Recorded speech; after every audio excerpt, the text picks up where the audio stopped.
Thank you for joining IAB There. Hi, I'm Cheryl Goldstein, EVP Member Engagement and Development here at the IAB. Welcome to IAB There, our daily live stream in which we connect the digital advertising ecosystem. On today's show, we're going to be discussing activity versus progress. Are we really making a difference in diversity, equity, and inclusion? And joining me for this conversation is our special guest, Alvin Bowles, Vice President, Business Engineering and Partner Solutions at Facebook. Alvin is a passionate leader for DEI and works to drive meaningful change within Facebook and the digital media industry. Alvin, welcome. Thank you for joining me today. Thank you for having me. It's so good to see you, Cheryl. We're old friends, and it's Old wonderful to friends. see you. And happy to be joining you today for this conversation. Yeah, you're the perfect person, I think, to do a check-in on how the industry is doing because you've been at this for a long time. And before we go into the activities and initiatives and things that is doing and you're doing, just talk a little bit about your role at Facebook. So you're a global role, you're in charge of strategic business partners. What does that mean? Yeah, so again, thank you for having me, and thank you to the IAB for continuing to keep this series of conversations going. I think you all have done a great job, particularly during this pandemic, of keeping people informed and engaged across the board. Specifically for me, so I run our business engineering and partner solutions team, and we focus on helping businesses grow for today and build for tomorrow. Most of the individuals that work on our team are comprised of two different groups. We have a group of solutions engineers that are focusing on what we call last mile or first mile technological solutions that are built really from a bespoke perspective, but provide scalable solutions to businesses of all sizes. And so this team actually is able to write code on top of our core product. And we are headquartered in North America, but we have teams that do this all around the world, and that we think globally, but act locally, and that there are different opportunities to address in LATAM, EMEA, and APAC, which actually makes us really helpful in making sure we're bridging the gaps for what our clients need. The partner solutions side of it is much more akin to what a global partnerships team would be. It encompasses everything from business development with some of the industry leaders, whether it be measurement or consulting or things of that nature across the board, to some of the partner management solutions that we have across the board, whether it be commerce or business messaging. A lot of this is monetizing a lot of these relationships. So while we all know my good friend Carolyn Everson runs sales, we run the partnerships that runs adjacent to some of the activities that are all about monetizing relationships on our platform to really unlock opportunities to allow us to be able to deliver solutions across the board. So You really help a lot of the small businesses that are using the Facebook platform or platforms to drive their business. Is that fair to say that a that lot of is those that is small fair to say. business, yeah, That is fair to say. I think that what we focus on is, we call it businesses of all sizes. And so I'll okay, work with your multinationals and your Fortune 100 companies for certain, because right, they certainly have very bespoke needs associated with what they're doing regarding data sets and privacy and everything of that nature. But we also want to treat individuals that, whether or not you've got $1 million or $1, we believe you should get a fair value exchange on that dollar. And many times, because businesses don't have the wherewithal to do a lot of these things themselves, they don't necessarily have a large engineering staff, they don't have JavaScript engineers on staff, we are able to support those activities by giving people solutions that they don't necessarily pay for.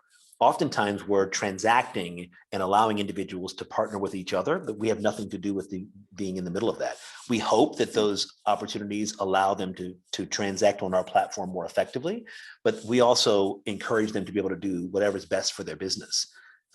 Certainly things that you and I learned back in our AOL days is that you don't sell anybody that you don't think they'll want to come back for more. And right, so we're able right, to make that opportunity with engaging with us easier. right, Smaller businesses that don't necessarily have the same wherewithal that others do from a resourcing perspective, we want to make it easy to do so. And so everything yeah. from blueprint certifications to understanding how to make sure we train individuals how to leverage our platform that deliver against their KPIs, that's what we're most focused on. Yeah, I mean, your platform, the Instagram, WhatsApp, all Facebook, was really a lifesaver for so many of these small Mhm. businesses and that were retail outlets or had to pivot and found a home, virtually or the digital world because of your platforms and the ability for them to immediately connect with customers and sell their products. So during this COVID, it was pretty remarkable to see how many companies were able to adjust and be able to stay in business because you had their platforms to empower their business. Absolutely. We saw Yeah. the sort of the gap in e-commerce close quite significantly. We saw a rise in e-commerce, whether interest and also execution on our platform really in the last few months eclipsed what we saw in the last 5 years. And Wow. so I think that the rise of individuals that were looking for a very specific relationship with customers, to learn more about them, to understand their needs, to understand how to better service whatever they may be interested in focusing on, and has been interesting for us. I think that the key thing for me, and I think about our specific group, the mantra that I always talk about is our job is to be able to decrease the distance between innovation and execution.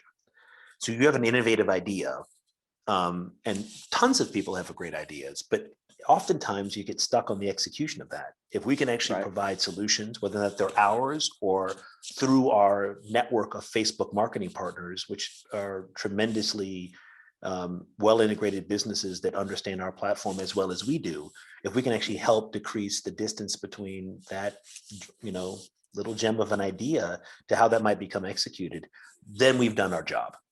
And so that is the biggest thing that we're thinking through. And commerce is one example, but there's so many others. Right. Creative is another. Business messaging is another. Ad tech Hmm. continues to be an important part of our ecosystem. And the idea is that we're trying to stay focused on giving people solutions that meet their needs, not our own. Right. Meet them where they are. I always hear Carolyn Everson say that as well. Meet our customers where they Yeah, are, that's and then absolutely. provide us. Yeah. We're singing from Uh, the s- same hymnal, so yeah. Yeah. in the same choir. So that is not unexpected. So with you have about 600 people reporting up to you globally. How do you focus on creating an inclusive environment, especially with, this work at home kind of situation? What are some of the things that you've been doing to just have your team feel connected to each other and connected to the company? Well, I think it's an interesting question. I think that the thing for us is trying to make sure we understand that individuals have been all going through a very difficult time. I certainly have been doing on myself. We've all had a very rough year, Yeah. and giving people the ability to understand what is best suited for them. Running a global team, it's easy to get focused on the time zone that you actually work in, and not realizing that um, individuals may be in the middle of the night. You may be maybe in the middle of tea time for our sisters and brothers across the pond.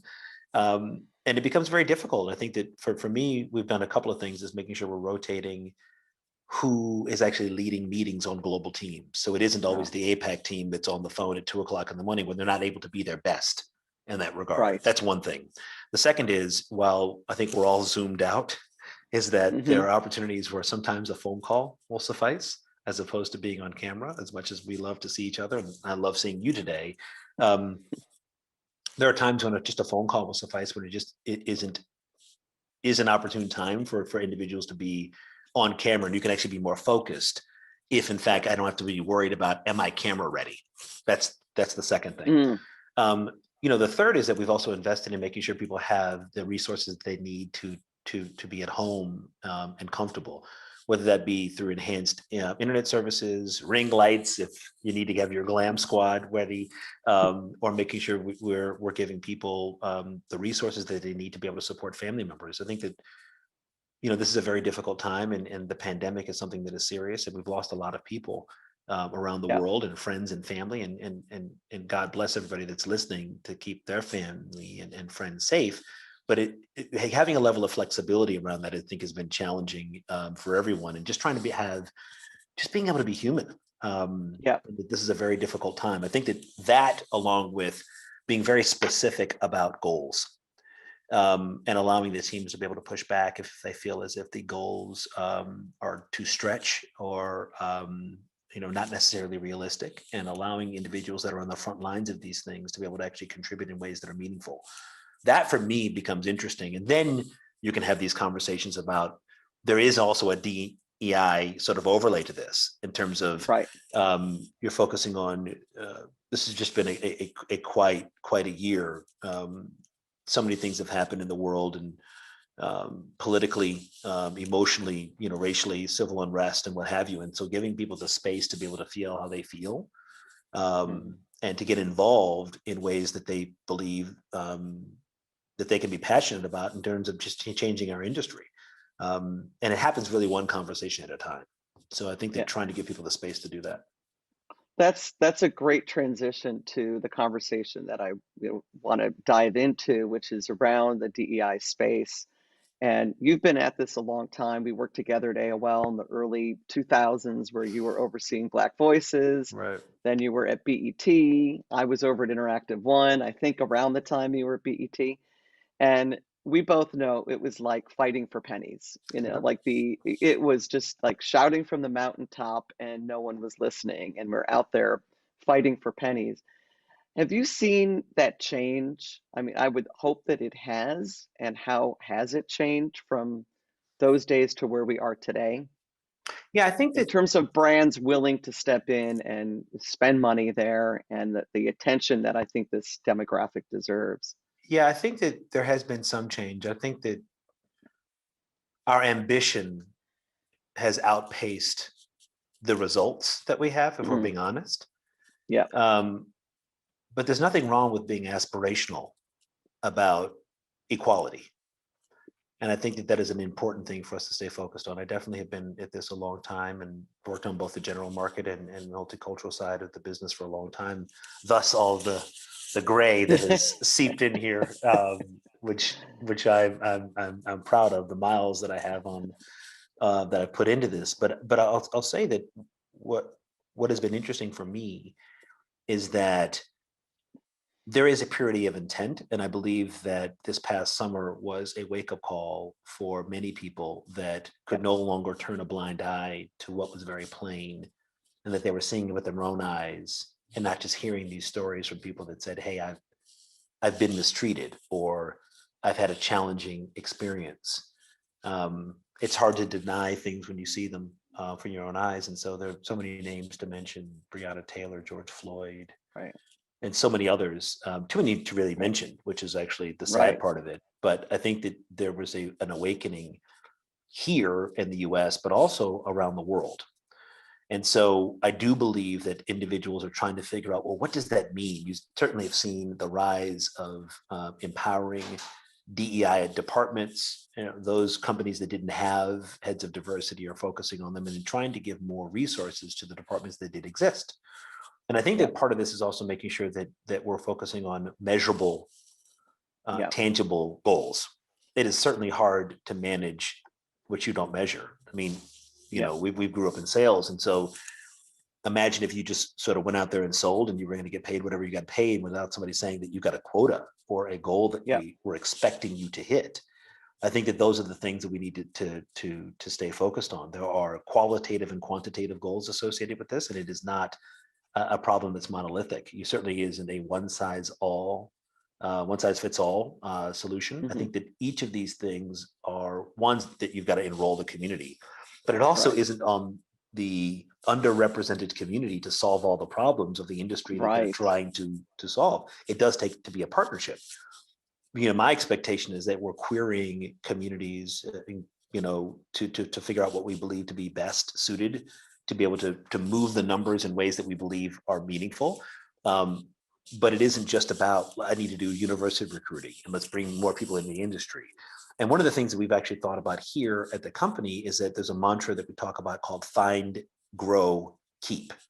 And that it actually it really focusing on different levels of how we actually diversify this industry across both psychographic and demographic lines. And that you certainly want to attract more people to the industry. But what you also want to do is make sure that you're actually, allowing individuals to be grown and mentored in ways that are meaningful, and then to keep them in this industry. Whether or not they stay at Facebook or not is a personal choice for individuals, Right. but we do want them to stay in this industry.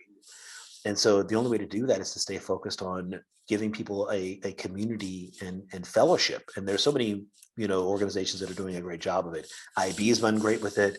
There are companies like AdColor and Right. others that are really making sure we're highlighting, one, accomplishments, but also giving people a community to Yeah. feel like I'm not out here by myself. And I think you're making a really great point, because I see this all the time. I call it growth by 1,000 seeds, where all these Yes, companies, instead of death by 1,000 cuts, it's growth by 1,000 seeds. So I see a lot of companies under-resourced and without clear goals, just starting to do things, and they're thinking that activity is progress. So we'll do a campus recruiting, or we're going to exactly. donate some money to this organization, or we're going to, and all these disparate little, planting a little seed here or there.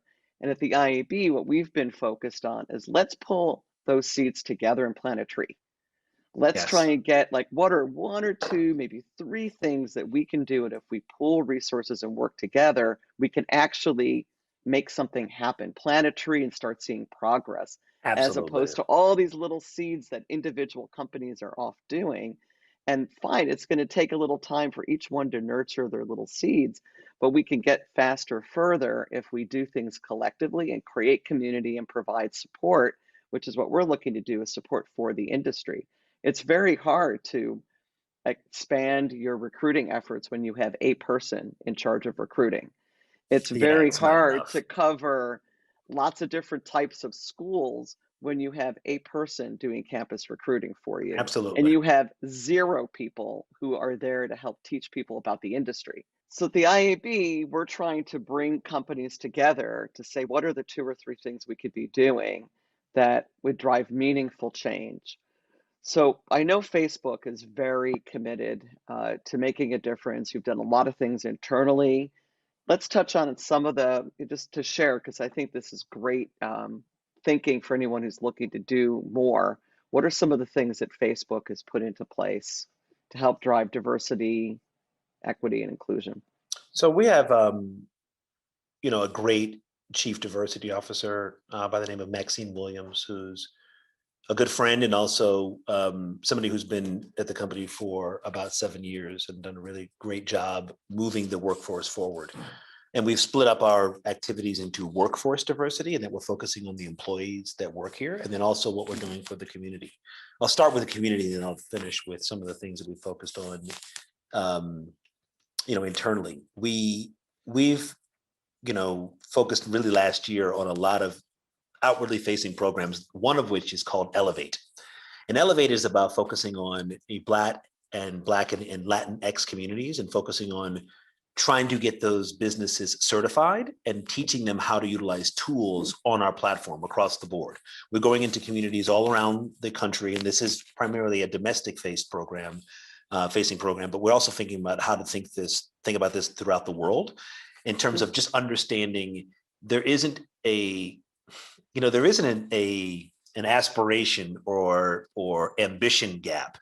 There's an access gap, and some of that access is to information of just, well, if I were to start a campaign leveraging our platform or any other digital campaign, what are the things that I need to understand that we're dealing with? This isn't about likes or I want followers and things of that nature. If I'm a business and I'm trying to transact on our platform, we're trying to figure out the best way to be able to do that in meaningful ways, which I think is really, really interesting for us.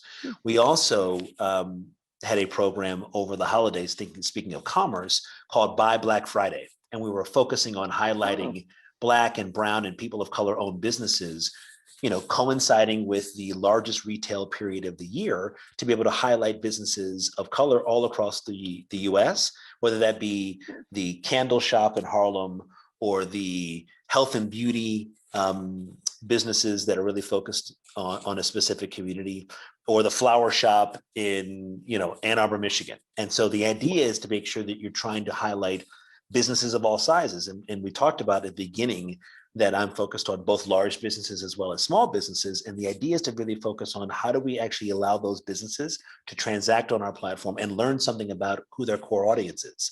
You may think who your core consumer is, but you'll find more about that when you're actually putting it out there and having individuals having access to, your goods and services.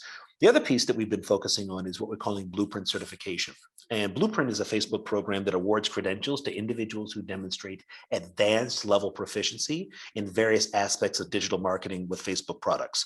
Throughout this program, we're focusing on 100,000 scholarships to Black learners, really focusing on their digital careers. And that's the biggest thing for us, and trying to make sure we're giving people access to the tools. And so the focus for us is really making sure that we're democratizing access to, I'll call it just consumers. We think about the mission of our company in that we're focusing on building community and bringing people closer together. And it's done through the democratization of content. We believe that we have a responsibility to focus on democratization of education from a digital platform perspective, and that is encompassed in this program called Blueprint, of which my team is very much involved in. We love it. We think it's a very interesting program, and it has the ability to scale. And I know we talk about a lot of D&I stuff from a North America perspective, but we know that this is an opportunity globally across the board. And we think that these programs allow us to be able to scale. I mean, we've got 3 billion people on our platforms, and we've got, millions and millions of advertisers and hundreds and thousands of partners. The key for us is to understand how best to be able to do that in meaningful ways across the board. So we're very excited about these programs, and that is just a few examples of what we're doing in the community. And we've also have a grant program. And so last year we gave away awarded over $100 million to small businesses, specifically focusing on communities of color. We invested another $75 million in ad credits to businesses that identified as minority owned. And then we also focused on creating a specific hub on Facebook to focus on creators of color, to make sure that, again, as we start talking about the democratization of content and storytelling, and that we're actually walking the walk, not just talking the talk. And so that has been an interesting thing for us in general. And I think that those are very good examples and tangible examples that we are very, very proud of. And we don't always tout them, because this isn't about a PR play. It's about making sure that we actually have meaningful impact to the businesses and the communities that we're focused on. What are some of the results that you've seen? Like I know there's this 30% effort that's out there too, where a lot of the big retailers are saying we promise that 30% of the vendors that we're going to bring in are small businesses owned by minorities, and the impact that that's had on quite a few businesses has been profound. So doing things like the Black Friday business owner, what are some of the results of that? Like, did people see like sales quadruple? Absolutely. So we had nearly 100x increase in the businesses that we were actually focused in our Black Friday program. Individuals, there's always a control group of individuals that were participating in the program and ones that weren't. We saw triple-digit increases associated with businesses that we actually showcased. We had a Buy Black Friday circular, digital circular that went out to be able to showcase individuals. And so, there's been tremendous results from that. And that's like life altering for these businesses. Well, the key is that, this is about utilizing entrepreneurship and innovation to be able to actually move the community forward. This isn't about just grants and scholarships and things of that nature. This is about teaching people the ability to be able to make their own way. And that, again, as I go back to the statement that I made earlier, we've got to be able to decrease the distance between innovation and execution. There are many different ideas that come from different places, young people in different communities, but they don't know how to bring them to life. So how do you actually give them the tools to be able to find their own path? Not everybody that is coming in or out of college or young people want a job at one of these large companies that we all work at. Some of them want their own opportunity, and leveraging our platforms in order to do so, we should give them a path to do that. That has been many don't even know that there are roles within these companies that could be an interesting career path for them. And you were talking about access before. That's something that we've been doing as well. And in fact, I'm happy to offer access to some of your, as part of your program, to our digital e-learning, which is digital fundamentals, programmatic. We have a lot of e-learning, and we've been giving students access to that for free. just to help them better understand how the digital ecosystem works. So we could talk about that offline, but happy to help there. So Alvin, we only have a couple minutes left, and the topic today was about moving from activity to progress. So what are some tips, things that company be thinking about? So they're not just putting a lot of activity out there, but actually doing things that are trackable, measurable, meaningful efforts. What are some suggestions? What should companies start doing? What should they stop doing? Any thoughts there? Yes. And so for me, I think that the key is doing the same thing and expecting different results is the definition of insanity. And so I think that we've done a great job of getting us to this point, but in order to get us to where we want to be, we need to do different things. And so if we're focusing on where are we getting our talent from, I think that individuals need to stop going to the same places that they've always gone to look for talent and expand the scope of where they're actually finding talent across all disciplines. And so whether that be at the university level and or in mid-career and senior level positions, individuals across different levels and disciplines can be found anywhere. And I think that this is one of the things that's interesting about our industry. We should welcome different perspectives from individuals that have either grown up in a different industry that can bring some of that fresh thinking to the things that we're actually doing here. That's the first thing. The second is, I think a lot of this stuff is just an everyday activity. I think that, I mentioned this at the early days of last year, and that there was a lot of talk around what can allies do. It isn't just about the community. And my response to that is that ally is a verb. It is a constant set of actions, not beliefs. And so the question is, in your everyday vernacular, no different than something like this conversation, what are we actually doing in our day-to-day activities that actually focusing on, if you really truly want to move the industry forward, what are you doing in your personal life? What are you doing with your personal team?